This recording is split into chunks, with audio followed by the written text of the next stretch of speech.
Assalamualaikum warahmatullahi wabarakatuh. Salam sejahtera untuk kita semua. Perkenalkan, nama saya Rani Kusumaning Tias, Sarjana Pendidikan, Magister Pendidikan. Saya salah satu dosen di Institut Pendidikan Tapanuli Selatan pada Fakultas Pendidikan Ilmu Pengetahuan Sosial dan Bahasa, Program Studi Pendidikan Guru Sekolah Dasar. Kali ini saya akan mendeskripsikan mata kuliah yang saya ampu, yaitu pembelajaran IPS di sekolah dasar dengan metode DIA, Delivery, Interaction, dan Assessment. Video ini dibuat untuk memenuhi salah satu syarat untuk mengikuti sertifikasi dosen tahun 2026, yakni pernyataan diri dosen dalam unjuk kerja Tridharma Perguruan Tinggi atau PDD UKT-PT, khususnya pada aspek pengajaran. Pembelajaran IPS di sekolah dasar merupakan mata kuliah wajib pada program studi pendidikan guru sekolah dasar yang terdiri dari 2 SKS. Perkuliahan ini terdiri dari 16 kali pertemuan, yang mana 2 diantaranya ada UAS dan UTS. Pada pertemuan 8 dilakukan ujian tengah semester dan pada pertemuan ke-16 diadakan ujian akhir semester. Adapun deskripsi dari mata kuliah ini adalah mata kuliah ini bertujuan untuk membekali mahasiswa dalam menguasai konsep ilmu dan pemahaman tentang pendidikan IPS, serta membekali mahasiswa dalam merancang dan menerapkan metodologi pembelajaran yang cocok untuk diimplementasikan di sekolah dasar. Adapun CPMK dari mata kuliah pembelajaran IPS di sekolah dasar adalah: yang pertama, menguasai prinsip dan teori pendidikan di sekolah dasar. Yang kedua, menguasai konsep tentang karakteristik perkembangan peserta didik di sekolah dasar, baik perkembangan fisik, psikologis, sosial, dan spiritual.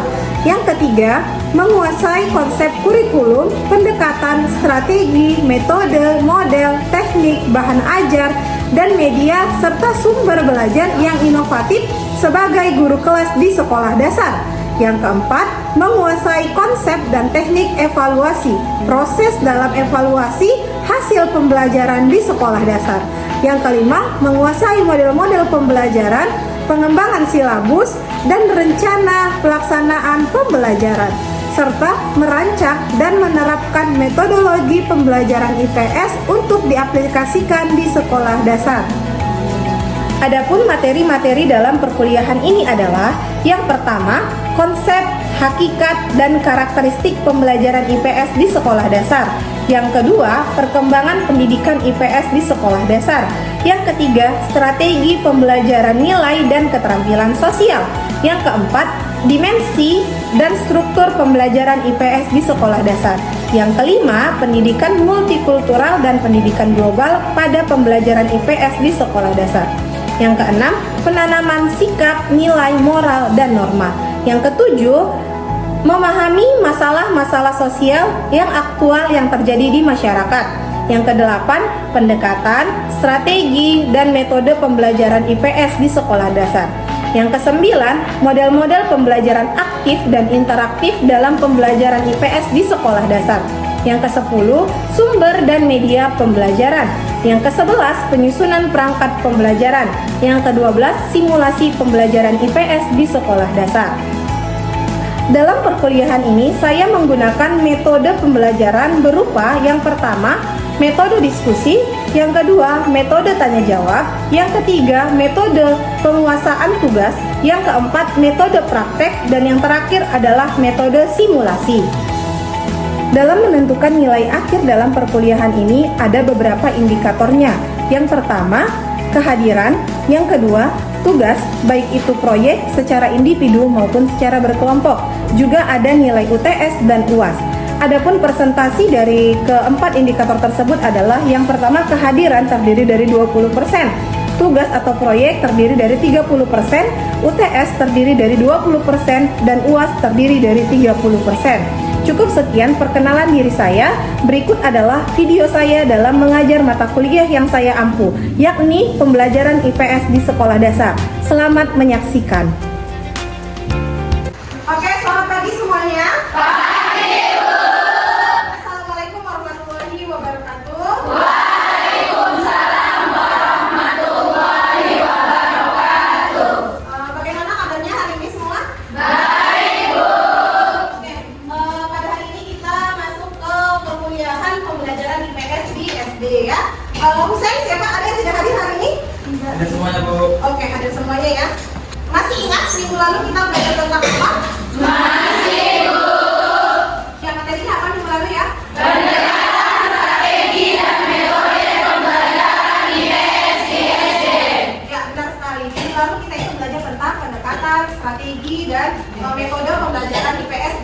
sekolah dasar. Nah, pendekatan itu adalah sudut pandang atau cara pandang guru dalam melaksanakan pembelajaran. Nah, pendekatan ini sendiri memiliki beberapa jenis, seperti misalnya pendekatan saintifik, pendekatan kontekstual, dan pendekatan konstruktivisme. Nah, kalau dia strategi pembelajaran adalah cara yang digunakan guru untuk dapat mencapai tujuan pembelajarannya. Nah, kalau metode itu adalah prosedural yang digunakan guru untuk mencapai strategi tersebut. Gitu. Paham ya? Bulan sudah kita bahas kan? Ya. Oke, baik. Nah, untuk itu setelah kemarin kita belajar tentang pendekatan, strategi, dan metode, minggu ini kita belajar tentang model pembelajaran aktif dan interaktif dalam pembelajaran di PSSD. Oke, nah karena minggu ini kita belajar tentang model pembelajaran aktif dan interaktif, Ibu mau bertanya dulu, ada yang tahu model pembelajaran aktif itu apa? Ada, Bu. Oke, ya silakan, Yeni. Jadi menurut saya, Bu, model pembelajaran aktif yaitu model pembelajaran yang berpusat atau melibatkan kepada siswa. Oke, baik, tepuk tangan untuk Yeni. Model pembelajaran aktif. Kalau model pembelajaran interaktif itu ada yang tahu? Saya, Bu. Oke, ya silakan Murni. Menurut saya, model pembelajaran interaktif merupakan pendekatan pembelajaran yang melibatkan siswa secara aktif, baik secara fisik ataupun mental siswa. Oke, tepuk tangan untuk tadi pembelajaran aktif itu adalah pembelajaran yang berpusat kepada siswa atau student center.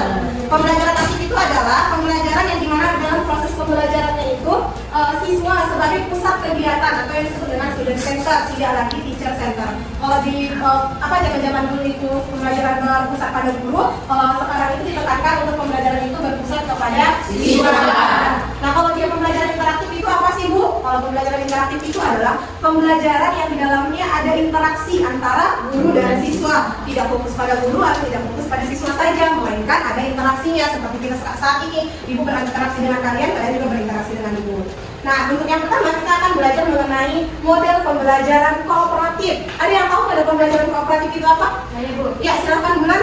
Model pembelajaran kooperatif adalah model-model yang membentuk tim-tim kecil, Bu. Oke, benar sekali, tepuk tangan untuk Bulan.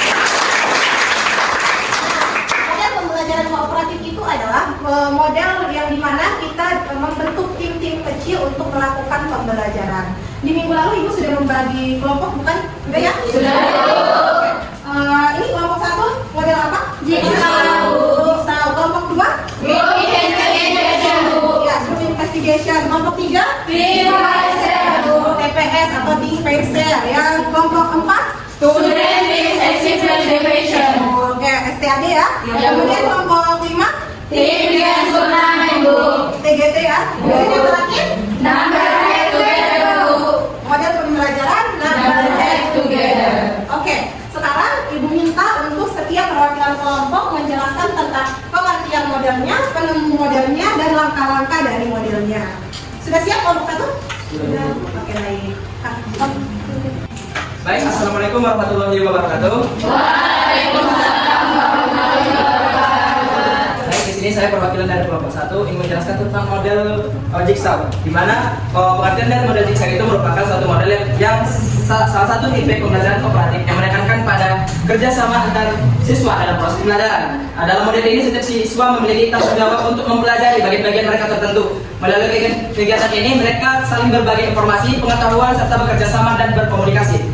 Selanjutnya, penemu dari model pembelajaran jigsaw ini, model pembelajaran ini pertama kali dikembangkan oleh Elliot Erickson pada tahun 1971. Model ini muncul dikarenakan karena adanya persaingan antar siswa sehingga cenderung belajar secara individual dan kurang bekerja sama dengan teman-teman. Untuk mengatasi itu, Erickson mengembangkan model pembelajaran jigsaw ini yang menekankan kerjasama dan bisa berinteraksi terhadap siswa. Selanjutnya, langkah dari model pembelajaran jigsaw ini ada 7. Yang pertama adalah pembentukan kelompok asal, di mana guru membagi kelompoknya itu terdiri atas 4-6 orang. Dan selanjutnya itu ada pembagian materi, di mana guru memberikan materi kepada per siswa. Dan selanjutnya itu adalah pembentukan kelompok ahli, di mana siswa yang memperoleh materi yang sama akan berkumpul dan berkelompok ke tim ahlinya. Selanjutnya diskusi kelompok ahli, di mana dalam kelompok ahli saling bertukar informasi dan berdiskusi dan memperdalam pemahaman terhadap materi yang dipelajari. Selanjutnya kembali ke kelompok asal, di mana kelompok asal ini setelah selesai diskusi, siswa yang tadinya berkumpul akan kembali ke kelompok asalnya. Selanjutnya menyampaikan materi pada kelompok asal, di mana siswa yang tadinya sudah berkumpul ke kelompok ahli, mereka akan menjelaskan apa yang mereka dapatkan di kelompok ahli tersebut. Oke, langkah terakhir itu adalah evaluasi dan penutup, di mana guru memberikan evaluasi berupa tes, kuis, tanya jawab atau bentuk penilaian untuk mengetahui seberapa banyak tingkat pemahaman mereka terhadap dari materi tersebut. Sekian, terima kasih. Baik, tepuk tangan untuk kelompok. Oke, lanjut ke kelompok 2. Silakan perwakilan kelompoknya. Baik, terima kasih kepada Ibu dosen yang telah memberikan saya kesempatan. Assalamualaikum warahmatullahi wabarakatuh. Waalaikumsalam warahmatullahi wabarakatuh. Perkenalkan, saya Siti Wandasari Ruby sebagai perwakilan dari kelompok 2 yang dimana model pembelajaran Group Investigation. Saya di sini akan menjelaskan tentang model pembelajaran GI yang dimana GI ini Group Investigation adalah salah satu model pembelajaran kooperatif yang menempatkan siswa sebagai pusat pembelajaran melalui kegiatan penyelidikan atau investigasi secara berkelompok untuk memecahkan suatu masalah atau mengkaji suatu topik. Dalam model ini, siswa bekerja sama untuk yang pertama memilih atau memahami topik yang dipelajari, yang kedua memecahkan langkah-langkah penyelidikan, yang ketiga menyimpulkan dan menganalisis informasi dari berbagai sumber, yang keempat menyusun hasil investigasi, yang kelima mempresentasikan hasil kepada kelas, dan yang keenam melakukan evaluasi terhadap proses dan hasil pembelajaran. Selanjutnya, penemu model investigation yang pertama ialah dikembangkan oleh Salmo, Saran, dan Kiel Saran pada awal tahun 1970-an. Mereka mengembangkan model ini sebagai salah satu bentuk pembelajaran kooperatif yang menekankan keterlibatan aktif siswa dalam memecahkan, menyelidiki, dan mempresentasikan hasil belajar secara kelompok. Baik, terima kasih untuk kelompok 2. Tepuk tangan. Berikutnya yaitu kelompok 3, dipersilakan. Dari sini saya perwakilan dari kelompok 3 yaitu model pembelajaran Universal, yang dimana pengertian dari pembelajaran Universal ini menunjukkan bagaimana tim Universal adalah strategi pembelajaran kooperatif yang dirancang untuk meningkatkan partisipasi siswa melalui 3 tahap. Yang pertama yaitu tahap tim yang dimana berdiri sendiri, yang kedua yaitu berdiskusi berpasangan, dan yang ketiga yaitu share ataupun berbagi hasil dari diskusi. Model pembelajaran tingkat share ini dapat membantu meningkatkan kemampuan berpikir kritis siswa, komunikasi, dan kerjasama dalam pembelajaran. Yang kedua yaitu penemuan think parcel, yang dimana model think parcel atau TPS ini dikembangkan oleh Frank Lehman pada tahun 1981 di Universitas of Maryland sebagai salah satu pembelajaran kooperatif. Adapun langkah-langkah dari pembelajaran TPS ataupun think parcel ini ada 3 langkah. Yang pertama yaitu think ataupun berpikir. Langkah yang pertama yaitu guru mengajukan pertanyaan ataupun permasalahan kepada peserta didik. Yang kedua, siswa diberikan waktu untuk berpikir dan mencari jawaban secara mandiri. Yang ketiga yaitu setiap siswa menuliskan ide ataupun jawaban yang telah dipikirkan sebelumnya. Yang kedua yaitu tahap ataupun berdiskusi berpasangan. Langkah yang pertama yaitu siswa berpasangan dengan siswa yang telah ditentukan. Langkah yang kedua, mereka mendiskusikan jawaban ataupun ide yang telah dipikirkan sebelumnya. Yang ketiga yaitu mereka membandingkan dan menyempurnakan jawaban mereka. Tahap yang ketiga yaitu share ataupun berbagi hasil diskusi. Langkah yang pertama, setiap pasangan menyampaikan hasil dari diskusi mereka di depan kelas. Yang kedua, guru memberikan penguatan, klarifikasi, dan kesimpulan. Dan yang ketiga, siswa dapat memberikan tanggapan ataupun pertanyaan. Sekian, terima kasih. Baik, tepuk tangan. Lanjut berikutnya kelompok 4. Silakan. SPAD ya, tadinya kelompok 4. Silakan. Ustaz.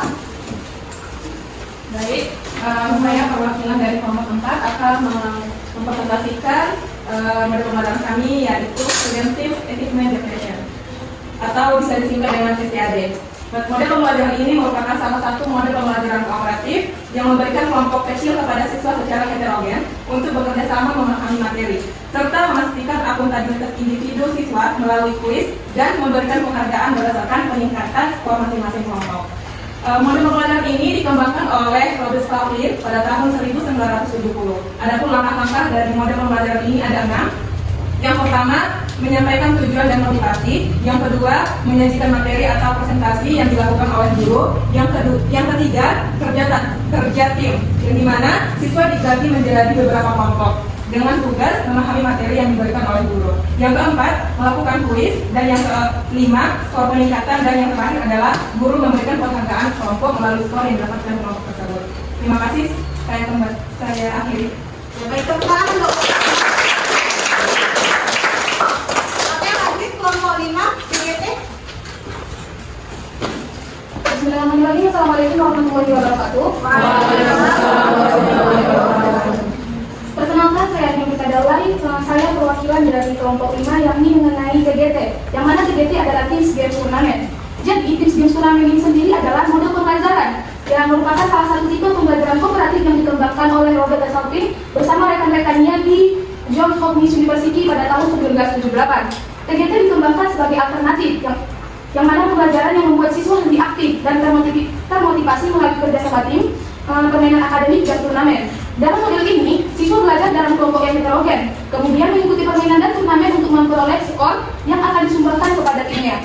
Tujuan pengembangan TGT ini adalah yang pertama yaitu meningkatkan hasil belajar siswa, yang kedua yaitu menumbuhkan kerjasama dalam kelompok, dan meningkatkan motivasi belajar melalui kompetensi yang sehat, dan seterusnya mengembangkan keterampilan sosial dan komunikasi siswa. Langkah-langkah dari model pembelajaran TGT ini adalah yang pertama yaitu penyajian kelas atau class presentation, yang mana di sini guru akan menyampaikan materi pembelajaran kepada seluruh siswa. Kemudian pembentukan tim. Siswa dibagi ke dalam beberapa kelompok yang heterogen dan akan melakukan yang memiliki berbeda beda kemampuan, jenis kelamin, dan latar belakang. Yang ketiga yaitu belajar tim. Anggota tim berdiskusi dan saling membantu memahami materi yang telah disampaikan guru. Yang keempat yaitu permainan atau games. Siswa menjawab pertanyaan atau kartu soal yang berkaitan dengan materi pelajaran. Yang kelima yaitu turnamen. Perwakilan siswa dari tim yang berbeda bertanding dalam meja turnamen sesuai tingkat kemampuan masing-masing siswa. Dan yang terakhir yaitu penghargaan tim atau team recognition. Skor individu yang dijumlahkan menjadi skor tim. Kemudian tim dengan skor tertinggi mendapat penghargaan. Mungkin cukup sampai segitu yang bisa kelompok kami sampaikan. Jika ada kurang atau kekurangan yang saya sampaikan, saya minta maaf dan terima kasih. Saya kembali lagi ke Ibu. Oke, terima kasih untuk kelompok 5. Yang terakhir kelompok 6 yaitu MHT, Number Head Together. Silakan perwakilan kelompok.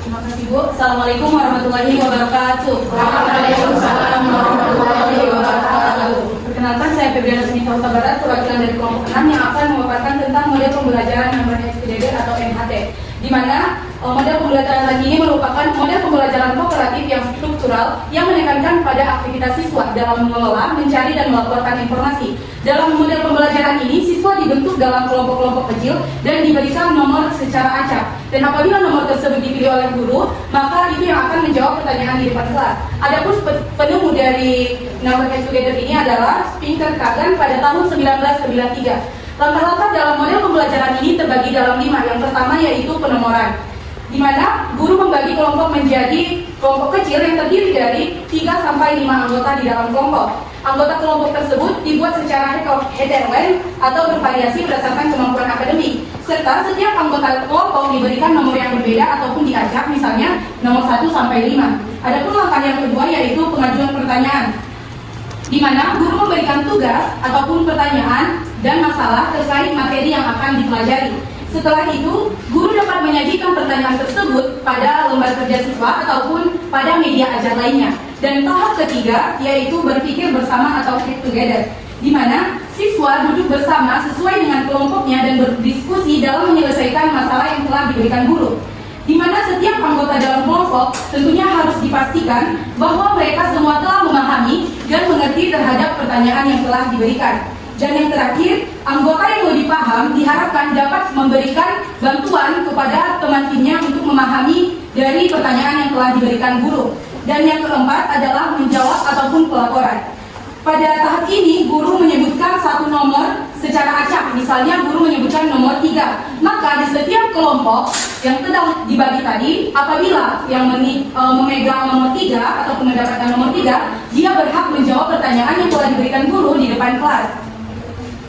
Dan tahap yang terakhir adalah evaluasi dan penyimpulan, di mana guru dapat memberikan kesempatan pada perwakilan nomor yang telah terpilih ataupun terpanggil untuk menyampaikan jawaban di depan kelas.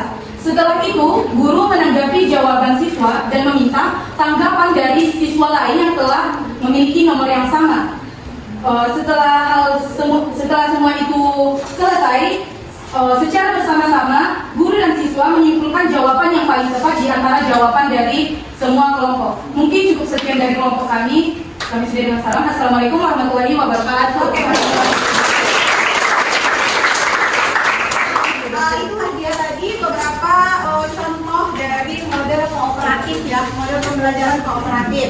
Nah, di sini Ibu ada games. Ibu akan menampilkan langkah-langkah dari model pembelajaran. Jadi setiap kelompok Ibu beri waktu untuk menebak itu adalah model pembelajaran apa. Paham ya? Paham? Bisa kita mulai? Bisa.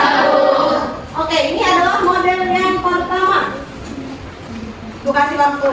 Jadi di sini ditebak ini model apa? Langkah-langkahnya yang pertama penyajian kelas, kerja tim, permainan, turnamen, penghargaan kelompok. Sangat mudah sekali ya dengan tanda-tandanya. Silakan kelompok berapa yang bisa menjawab? Ya, kelompok 1. Itu model apa kira-kira? Model TGT. Iya, TGT, tim games turnamen. Kita validasi kepada tim TGT. Apakah benar ini langkah dari model pembelajaran TGT? Benar. Oke, tepuk tangan.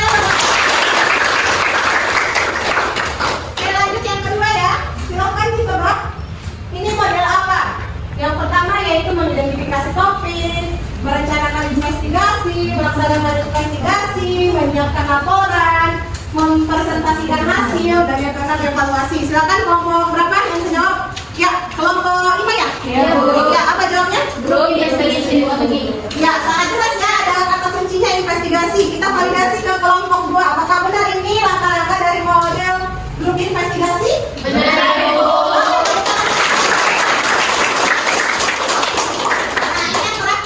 Silakan ditebak untuk kelompok lain yang belum. Model apakah ini? Penyampaian tujuan dan motivasi, informasi. Nah, di sini tidak ada kata kuncinya. Kalau dua pertanyaan yang tadi itu sudah sangat jelas ada kata kuncinya ya. Yang pertama ada tim games-nya, yang kedua ada investigasinya. Ini agak sulit pertanyaan ketiga. Kira-kira kelompok berapa? Oh ya, silakan kelompok 3. Model pembelajaran STAD, Bu. STAD. Kita validasi apakah benar ini model pembelajaran STAD? Benar, Bu.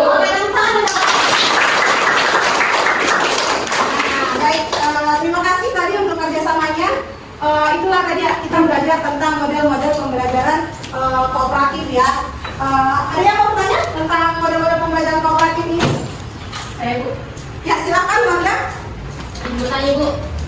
Bagaimana dampak terhadap proses dan hasil belajar siswa jika guru tidak menerapkan model pembelajaran di dalam kelas, Ibu?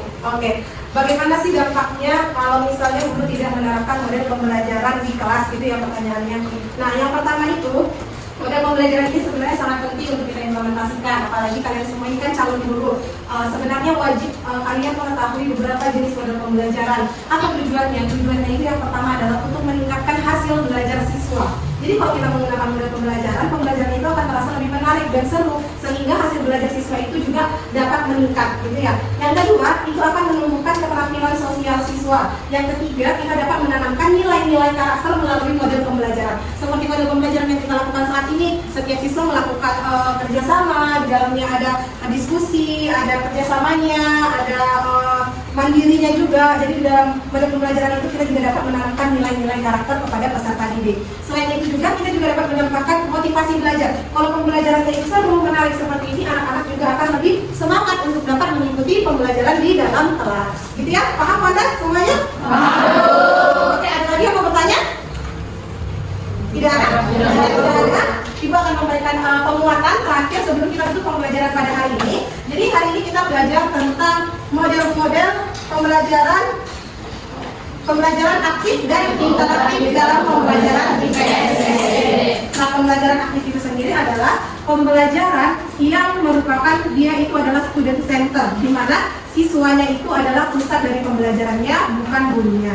Sedangkan kalau dia pembelajaran interaktif, pembelajaran yang mana harus ada interaksi antara siswa dan guru. Nah, terus tadi kita juga mau belajar tentang salah satu jenis model pembelajaran, yaitu model pembelajaran kooperatif, yang mana di dalamnya ada model pembelajaran jigsaw, ada GI, group investigation, ada number head together, ada Pacer, ada STAD, ada team games turnamen. Sebenarnya masih banyak sekali jenis model-model pembelajaran seperti pembelajaran berbasis masalah (PBL), pembelajaran berbasis proyek (PJBL), ada snowball drawing, ada inquiry dan lain sebagainya. Tapi pada hari ini kita fokus belajar tentang model pembelajaran kooperatif, sehingga ibu juga membuat pembelajarannya kalian bentuknya tim-tim kecil atau kelompok-kelompok kecil. Paham ya untuk hari ini? Paham. Terima kasih untuk pembelajaran hari ini. Sebelum kita mengakhiri pembelajarannya, mari kita berdoa terlebih dahulu menurut agama dan kepercayaan. Berdoa dimulai. Oke, baik, berdoa selesai. Terima kasih untuk waktunya. Mohon maaf apabila ada salah kata dan perbuatan. Wabillahi taufiq wal hidayah. Wassalamualaikum warahmatullahi wabarakatuh.